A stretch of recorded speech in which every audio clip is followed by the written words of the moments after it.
그 한동훈 후보만 이렇게 애타게 하는 게 아니고 사실 홍준표 전 대구시장 역시 보면은 지금 하와이 가셨는데 이것도 참 웃기면 선거가 지금 15일밖에 안 남았는데 특사를 만들어가지고 지금 하와이 가서 선대위 합류해달라고 한다는데 이게 사실은 가당키나 한 얘기입니까 이게? 아, 근데 이게 네. 무슨 의미가 있는 건지는 진짜 모르겠어요. 그러니까 네. 지금 와서 데려온들 아니 서로 너무 가고 싶어 했을 것 같은데 뽑았을까? 사다리 탔나? 아 서로 너무 가고 싶었을 것 같은데 내가 봤을 때 가서 그냥 설득이 안 된다고 물로 앉으면 되잖아 그냥. 아니 그래서 몇십만 더 해보겠습니다. 뭐 이게 4명이 갔다는 얘기가 있더라고요. 왜 4명일까? 저는 뭐 그런 쪽 그 MBC 그 앵커 갔구만. 이성배. 그래서 이성배 이게 아나운서. 저 그냥 4명이 갈 수도 있지. 왜 근데 아니 4명은 골프 치기 저는 골프를 안 치니까 설마 그 정도까지는 아니에요. 근데 실제로 굳이 4명이 갈 필요가 없는데 네. 뭐 그런 얘기까지 그러니까 별 의미 없는 행동을 하니까 그런 식의 그거는 우스갯 얘기까지 나와요. 저 계엄 때 이진우 수방사령관한테 윤석열이 전화해서 4시 들어가서 한 명씩 끌고 나오라. 4인 1조 체계. 야 그거 정확하네. 4인일조 원칙을 그렇게 얘기를 했어 실제로. 끌고 나오려면은 네, 집에서 4시에 한 명씩 들고 나오라. 근데 이거는 뭐 선대위원장으로 이제 끌어오는 게 무슨 의미가 있냐 그러는데 그게 아니에요. 민주당에 못 가게 하는 거예요. 이게 그렇지, 의미가 있는 그렇지. 거란 말이에요. 그러니까 요즘 홍준표 전 시장 하는 얘기 좀 보세요. 그때 노무현 따라서 꼬마 민주당에 갔더라면 또 뭐요? 저기 김대중 총재한테서 새정치국민에 의해서 그때 영입 제안도 받았었는데 이런 얘기도 하다. 근데 검찰에서 핍박 받아가지고 살려고 YS 밑으로 간 거다. 그 얘기 누가 물어봤어? 그러니까 그런데 계속 지금 그 얘기를 하거든. 그렇죠. 그러면서 국민의힘엔 정례미가 다 떨어졌어. 내가 수십 년간 뒤청소만 했어. 그러니까요. 네. 이렇게 얘기하는 거 이게 보니까 이게 이 수위가 높은 협박인 거예요. 얘가. 그런데 오늘 중앙일보에 비사가 났어요. 민주당에서 영입 작업 했었다는 거 아니에요. 아니 그렇죠. 네. 이번 선대위로 네. 영입 작업했는데 회심의 일착이었다는 거 아니에요. 네. 그걸 중앙일보가 오늘 깠죠. 오. 그러니까 이 이야기는 뭐냐면은 그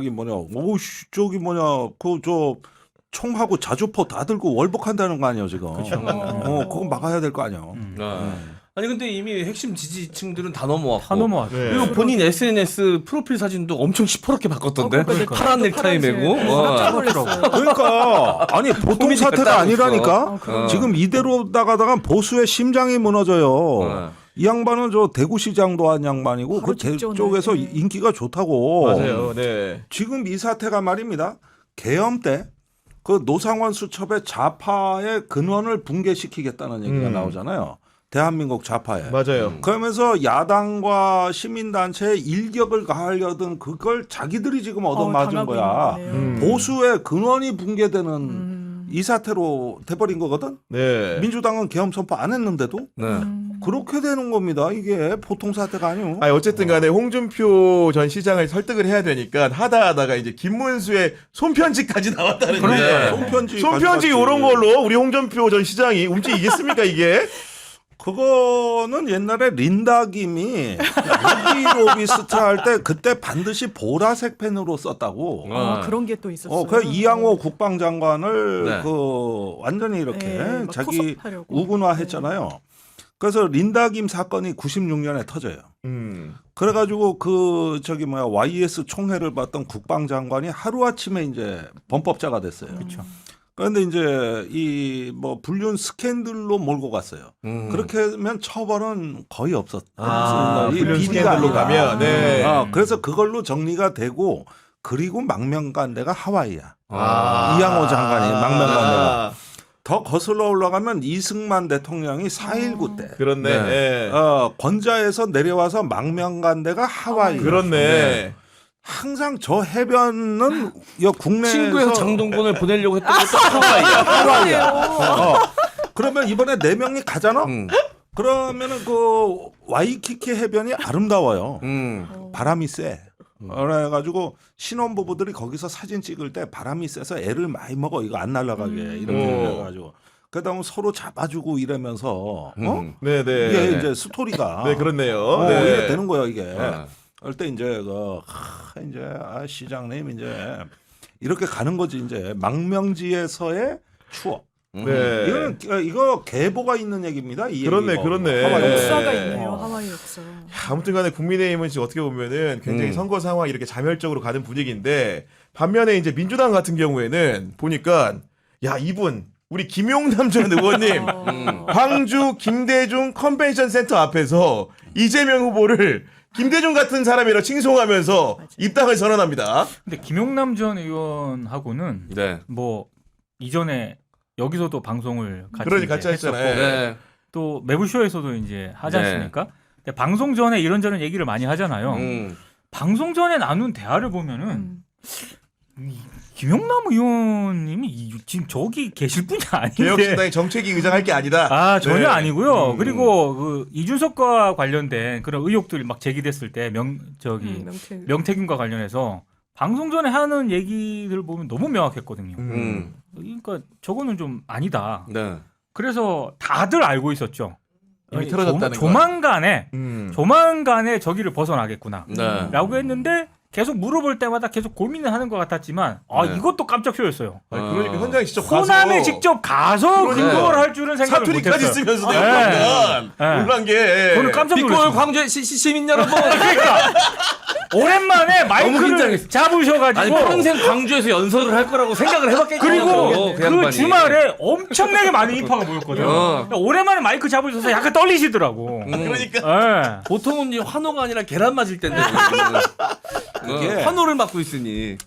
내가 김용남 의원하고 신인규 변호사 박영식 앵커하고 저희 책 네 쓰셨죠. 명이 아, 책 쓰셨죠. 대망론. 책승 공식 발매일이 오늘이요. 아 그래요? 예, 제목이 대망론이에요. 그러니까 대망론. 대망론. 대화가 대화가 희망. 희망이라고.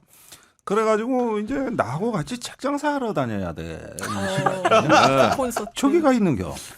그리고 매주 주말은 아니, 그 어떤 마케팅보다 뛰어났다고 봅니다. 그럼요. 그랬는데 매주 주말 우리가 모여서 인공지능을 공부했거든. 네. 그 사부님 모시고 그다음에 저녁 때 술 먹고. 근데 이번 주에 교육이 없대. 그 이유가 아니 알고 매주 보니 하던 교육을 왜? 주말에 왜 지금 없냐? 나는 한참 이 학습에 여기 올랐는데. 올랐는데 아니 방학이래. 네. 그 연락이 왔어. 사부님이 방학이래. 그 신인규 변호사가 연락이 오거든. 그래가지고 알았다. 그럼 뭐 내일이나 하지 뭐 이래가지고 있는데 주말에 보니까 거기가 있는겨. 아니 김용남 의원이. 이미 그 순간 김용남 의원 마음속에는 김종대 의원님은 교우가 아니라 상대 캠프 사람이지. 아니, 근데 그잖아. 박영식 앵커도 그 주말에 내려가는 거를 몰랐나 봐요. 그 가까운 김용남 분들도 그래가 변호사도 몰랐더라고요. 그러니까 통화해 이런데 보니까. 네. 갑자기 뉴스에 깜짝 놀랐다 갑자기 무대 위로 그러더라고요. 올라와가지고. 충격적이더라고. 그래서 당은 탈당하고 간 거냐. 네. 탈당을 안 하고 갔다 그러면 이것도 제2의 유호정이거든. 아, 문제가 될 수 그치. 있으니까. 그래가지고 난 그거는 네. 제대로 하고 갔냐 그러니까 신인규 변호사가 알아봤대요. 네. 탈당을 하고 갔습니다. 하고 갔구나. 이래가지고 잘 됐네요. 그러냐 그런데 오늘 아침 신문 보니까 맨날 개혁신당에는 누가 탈당했다는 뉴스가 그러니까요. 하루도 안 나오는 날이 없어. 아니 그러니까 이젠 허은하 대표까지 갈 건데. 그러니까 네. 이게. 허은하 대표도 넘어오는 거 아니야? 그런 걸 수 아니 있죠. 아닌 게 아니고 허은하 전 개혁신당 대표가 페이스북에 뭐라고 썼냐면은 이재명 후보의 중도 보수 확장 시도를 주의 깊게 지켜보고 있다고 했거든요. 그렇구나. 아 근데 이거는 거꾸로 따져 보면은 그렇죠. 김용남, 허은하다 개혁신당의 간판 얼굴이었는데 완전 네. 얼굴이죠. 이런 사람들이 자꾸 떠나는 건 이준석한테 문제 있는 거 완전히 아니겠습니까? 한계죠. 그리고 네. 그러면 자기가 솔직히 제가 그쪽 입장이라면 부끄러워할 것 같은데요. 김용남 의원에 대해서도 연배 차이도 나고 본인과 그러니까. 같이 동지였던 분인데 풀보다 원래 먼저 눕는 사람이었다는 취지로 이거는 정말 사람이 사람한테 해서는 안 되는 네. 거예요. 정치 영역이라고 하더라도 이건 무례를 넘어서 이건 진짜 배신 배반이에요. 그러니까 본인의 현명함을 어제 TV 토론에서도 보여줬지만 계속 보여주는 거예요. 그래서 인성론 있다는데 싸가지론이 있다는데 어떻게 생각하세요? 이러면 마타도어라고 얘기를 해서 제가 되게 놀랐어요. 마타도어가 아니에요. 이거는 사람들의 진단인 겁니다. 이번 그 대선판에서는 이제 상상력의 한계 같은 거를 지워버려야 돼요. 몰라? 나중에 천하람도 올지 어떻게 알아? 아, 이제 다음에 천하람이 순서가 아니 근데 이 천하람도 정도 되면 개혁신당은 어떤 정당으로서의 기능이 상실된 거 아니에요? 그렇죠. 아 그런데 어제 그 방송 토론에서 이준석 후보를 누가 수행하는가 보니까 김철환 전 사무총장이 왔더라고. 김철근. 김철근. 김철근 네. 사무총장이 왔더라고. 그래서 아 저기는 또 저기 나름대로 이렇게 몇몇은 아직 뭉쳐 있구나. 네. 아 그런데 사실은 이준석하고 친하고 나서 난 1년 이상 간 사람을 본 적이 없어요. 그렇죠. 명태균 빼고. 명태균도 뭐 왔다 갔다 했지 뭘. 사실은 그 저기 그것도 거의 큰아버지 뻘되는 뭐 손학규부터 시작해서 이낙연 또 안철수 그러네요. 예. 거기에다가 최근으로 오면 또 그 윤핵관들하고 국민의힘 대표할 때 또 뭐 지금 허은하 대표 보십시오. 한 번도 저기 그 끝까지 같이 간 사람이 없습니다. 네.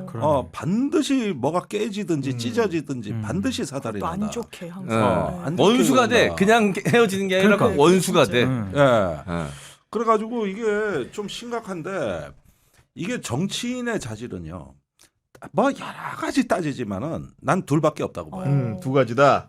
야망과 포용력. 야망과 포용력이다. 나머진 다 부차적인 자질이야. 뭐 분별력, 뭐 저거 뭐 이런 거, 뭐 학습 능력 이런 거 다 부차적인 게. 일단 정치인의 자질은 야망 플러스 포용력 이 두 가지가 본질이라고. 네. 그러는데 야망은 있는데 포용력이 없는 경우가 바로 이준석 같은 그러네. 케이스. 그 포용력하고 야망이 같이 가야 되는데 이게 저기 따라가질 못하는 거죠. 네. 그래가지고 이제 자기의 어떤 그 저 천상초나 유아독전 이 에고가 강한 거예요. 그래서 포용을 못하는 겁니다. 다른 사람들. 네. 그 자기 자신을 너무 자꾸 사랑해. 비워야 이렇게 포용이 되고 내 빈자리로 그렇죠. 다른 사람을 초청하는 거거든요. 근데 그러는 멘탈이 아니라고. 그러다 보니까 포용할 수가 없어요. 반드시 사람들하고 찢어지고 뭐가 탈이 나. 그러니까 네. 그런 상황이 아닌가 싶고 실제로 또 이제 이준석의 얘기 넘어오는 거지만은 이낙연 그 총리 같은 경우에도 50년 우정을 자랑하던 이석현 전 국회 부의장이 이번에 이재명을 지지하겠다고 선언하니까 그 세밀의 민주당인가요? 거기도 이제 기둥볼이 뽑힐 날이 얼마 남지 않은 것 같다. 이런 생각 좀 보입니다. 네. 사실 뭐 대선이라는 큰 판에서 뭐 이런 건 어느 정도 예상이 되는 그런 부분이긴 한데 사실 지금 보수 진영이라고 했던 그 국힘 여기는 이제 보수로 볼 수가 없잖아요. 반명 빅텐트를 분명히 친다 그랬거든요. 근데 오히려 이게 빅텐트는 민주당 쪽에서 지금 많이 치고 있는 것 같고 반면 빅텐트는 없어졌어요. 그러면 국힘은 보수로서의 기능을 좀 상실한 것 같고 나머지 새 정치를 그나마 보수 쪽에서 하겠다고 나섰던 네. 개혁신당 보세요 지금 어떻게 돼 있는가? 그 지금 이낙연 전 총리라든가 이런 쪽도 사실 정말로? 뭘 비전이라든가 뭐 새를 뭐 보여준 것도 아니지 않습니까? 그러니까 지리멸렬된 그런 상황이에요. 그러니까 조금이라도 합리적인 이성이라든가 전망을 좀 생각하는 사람이라면은 당연히 거기서 나오는 게 맞죠 지금. 근데 영등포 유세에서 허은하 전 대표 이재명 지지 선언했습니다. 아 진짜요? 거기에 이어서 박근혜 지지 모임도 이재명 지지 선언하면서 국민의힘 한 명. 그러니까 물론 이제 단체가 여러 개일 것 같긴 한데 추정컨대 여하간 박근혜 후보를 한때 지지했던 분들 일부가 지금 이탈해서 이재명 후보 지지 선언을 했다는데 파란 점퍼 입고 한다는 나 건데. 요즘 머리털이 다시 날 판이야 내가. 이 정도면 메가 텐트 아니에요? 야, 앞으로 어디까지도 텐트가 쳐질지 지켜봐야 될 것 같습니다. 오늘도 다양한 정치권 이슈 나누다 보니까 마칠 시간이 다 됐는데요. 아 그 얘기죠. 네. 제가 지난 주말에 이제 봉사활동하는 게 있어가지고 그 고등학생들이랑 만나서 밥을 먹었어요. 그 고3 학생들이었는데 이동하다가 그 대선 후보들 현수막 걸려 있는 게 이렇게 보이는 거야. 그러니까 그 친구들이 이제 하는 얘기가 그 생일 지난 친구들은 이번에 첫 투표를 한대요. 그래서 시시해 막 이러는 거예요. 그래서 왜 무슨 소리야 그랬더니 첫 투표인데 너무 결과가 뻔한 투표를 해야 되는 게 시시하다라는 거야. 재미없다라는 거야. 자기가 대선 그러면 되게 막 큰 의미가 있어가지고 막 되게 고심해서 막 이렇게 투표를 해야 되고 이럴 줄 알았는데 그냥 뽑을 사람도 어차피 정해져 있고 결과도 너무 시시하다고 막 그렇게 얘기를 그 친구들한테 그런 의미인가 봐요. 재미없거든. 첫 투표인데 되게 나름대로의 막 이런 꿈에 투표에 대한 환상이 있었는데 이제 고3 학생 첫 투표하는 고3 학생들도 이렇게 얘기할 정도면 이미 아니, 대세가 그런데 많이 기울었구나. 아니 지금 말이야 이게요 기어 들어와도 너무 기어 들어왔거든. 저 이재명 캠프에는. 네. 이거 지금 앞으로 국정의 틀을 어떻게 가져가야 될지 이거 되게 이거 거국 내각을 해야 될지. 아니 뭐 오라 그래서 와서 자기들이 왔는데 뭐 나중에 챙겨줘야 돼요? 아니 그런데 이게 뭐다 그러니까 짜여나 오히려 김종대 면정을 해야 의원님이 될지. 전략적으로 더 훌륭해. 끝까지 안 가고 남아 있는 모습. 입각은 김종대 전 의원님만 할 수도 있다. 이런 생각이 갑자기 불현듯이 듭니다. 제가. 아니 이거를 네. 드러내면 될 것도 안 돼. 가만히 있겠습니다. 로우키로 가야 돼. 그러니까. 이 얘기는 최진봉이 들어야 돼. 책임을 들어야 돼. 로우키로. 나중에 될 것도 안 돼. 그러니까요. 알겠습니다. 나중에 막 여기저기서 부탁 들어오면 어떤 표정과 제스처를 할지까지 머릿속에 난 그려져. 우리 김종대 아니야 의원님. 그거를 챗 GPT한테 연구시켜. 예. 막 학습시키고 있을 거야. 알겠습니다.